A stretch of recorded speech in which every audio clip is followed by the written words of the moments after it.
Obsidian Minkie Pie is Pinkie Pie's third and eldest sister in the Muffin series. To those of you who ask, where's Maud Pie, this video is for you. In the My Little Pony episode, The Cutie Mark Chronicles, we actually get to see Pinkie Pie's immediate family, a mother, a father, and 2 sisters. However, in the comic Pinkie Pie and the Rockin' Pony Palooza Party, there is a hint to a third sister that we never saw in the episode. The third sister is never seen or named, but she is mentioned. So, who was this mysterious pony? As I was writing Muffins, I wanted to bring Pinkie's sisters into the story, whose fan names at the time were Inky Pie and Blinky Pie. However, I also wanted the third sister to come in, but we didn't know who she was or why she was missing. So I had to do 2 things. 1, create a sister who would fit in with the story, and 2, explain where she's been. And so, on August 22nd, 2013, a pony was drawn, and with the help of DeviantArt user Abby Bunny, she was named Obsidian Minkie Pie. I should also mention that not too long before Minkie's creation, Inky and Blinky's official names were released to be Marble and Limestone. When designing Minkie, I wanted to make sure it was apparent that she was related to Pinkie Pie, so her appearance was inspired by the design of Pinkamena, except that Minkie's mane and tail are much longer and in a slightly different style. Minkie's mane normally covers one eye, and the reason why it is so much longer is because she was trapped in a cellar by her parents as a young filly for 20 years, so it was left to grow. Originally, her mane was going to be so long it dragged on the ground, but I shortened it very slightly. Another noticeable thing about Minkie Pie are the dark shadows around her eyes. I'm sure many of you have mistaken this for makeup, but I can assure you, Minkie Pie does not wear makeup. Her eyes are shadowed and sunken in from malnourishment, fatigue, and mental trauma. Her cutie mark is a lock because, at some point during her life while in the cellar, Minkie essentially gave up on trying to escape and came to the conclusion that her destiny was to remain a prisoner for the rest of her life, and thus the lock appeared on her flank. This also signifies that she is a prisoner of her own madness that stems from the hatred for the world, which is a key element to her personality. Minkie Pie's first appearance was in the story The Pie Sisters Reunited, which was posted to my DeviantArt on August 23, 2013. In this story, Inky and Blinky Pie tell Pinkie Pie the story of how they found poor Minkie, and her horrific past is revealed in nearly full detail. One element of her past that came later was that Inky Pie had indeed been born before Minkie was imprisoned, but that had been decided much later in the series. I knew that eventually the real third sister would make her appearance on the show, but I didn't expect it to be so soon, and I didn't expect her to be, well, boring. The episode itself was titled Maud Pie, and it aired March 15, 2014, just 7 months after Minkie was created, though she appeared in a family photo in the episode Pinkie Pride, which aired on February 1st. I was personally excited to see who the third sister really was, but then I was crushed when I found out just how dull Maud Pie really was. First off, I do have to mention that I like Maud's design. I think she is very pretty and her color scheme is perfect.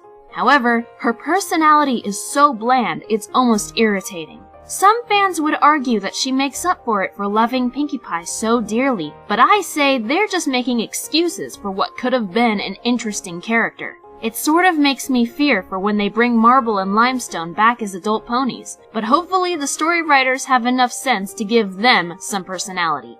I'm often asked, Reitanna, why don't you write Maud in as a fourth sister? Because it wouldn't make sense. The series has progressed so far, and so many details about the Pie's past have been established. Adding Maud would be nothing but fan service and overkill. It is canon that Pinkie Pie has only 3 sisters, and even though Minkie is not canon, she has already filled that slot that was empty 7 months before any of us knew who Maud was. Plus, Pinkie's parents are based off the Amish, so I can't imagine them having more than 4 kids already. But Muffins is already a separate universe than the show, as was Cupcakes. In Cupcakes, Rainbow Dash is dead. Muffins is a sequel to Cupcakes, so Rainbow Dash is still dead. There are a lot of things that happen in the story that would never happen in the show because the show is meant for children, so it needs to be accepted that it has many differences. Just like Rainbow Factory, Sweet Apple Massacre, Lil Miss Rarity, Rocket to Insanity, and many other fanfictions, Muffins has its own universe. A universe where Maud Pie does not exist in any way, shape, or form, and Minkie Pie is the third sister.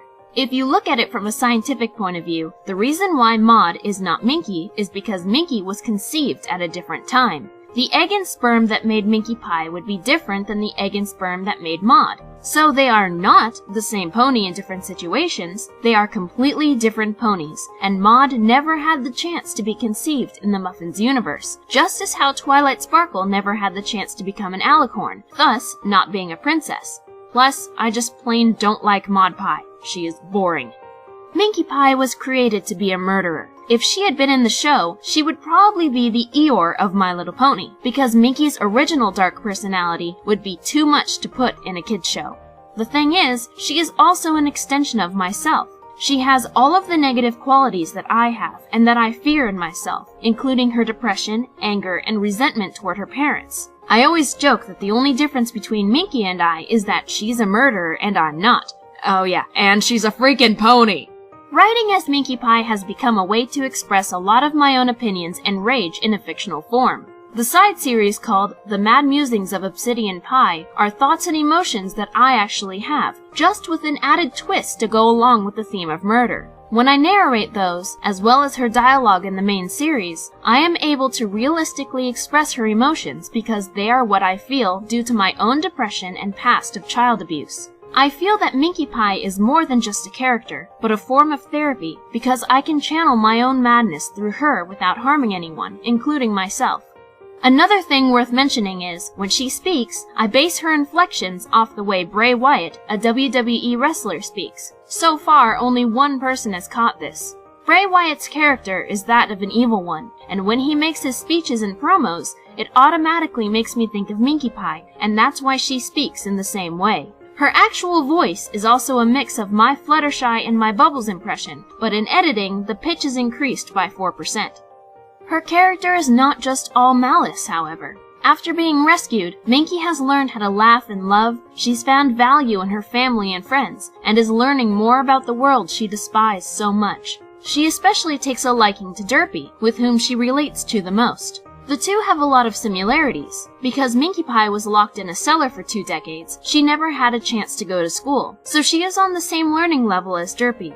Also, both of them were abandoned, Derpy having been left in a forest by her mother at a young age. The two share hardships, but Derpy is a very good influence on Minkie Pie because Derpy has a brighter outlook on life. She helps Minkie realize that things aren't so bad as long as you have your friends, and in turn, Minkie has become attached to Derpy as if she were her own flesh and blood. Overall, Minkie is quite a complicated character, one that has become an extension of myself. But what about Inky and Blinky? Well, I'll cover those two another time. As for now, thank you for watching! Don't forget to check out the new playlist on my channel called Muffins Behind the Scenes, where I will be posting background information on the series, as well as some other goodies. Lastly, make sure to subscribe, spread the word of awesome, become a Reitannite, and I shall see you later, alligators and crocodiles. Goodbye!